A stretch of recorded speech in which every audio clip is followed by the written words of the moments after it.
नमस्कार. आज मी बनवलेली आहे बटाट्याची भाजी. तुम्ही जर ही अशी बटाट्याची भाजी जर खाल्ली ना, तर तुम्ही नॉनव्हेजला टाटा बाय बाय करून जाल. त्यासाठी मी इथे एक बटाटा घेतलेला आहे.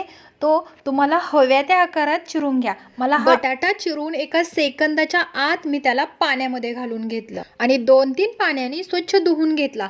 तोपर्यंत मी कांदा चिरून घेतला. एकदम बारीक असा कांदा चॉप करायचा आहे. कढई मी तापत ठेवलीच होती. शेंगदाणे भाजून घेतले. थोडंसं तेल घालून त्याच्यामध्ये हरभऱ्याची डाळ, खोबरे भाजून वाटून घेतलं. त्याच कढईमध्ये 1 चमचा जिरं, मोहरी, कढीपत्ता, बारीक चिरलेला कांदा, चॉप केलेला लसूण घालून त्याला लालसर रंग येईपर्यंत भाजून घेतलं. सगळे मसाले वाटण घातलं.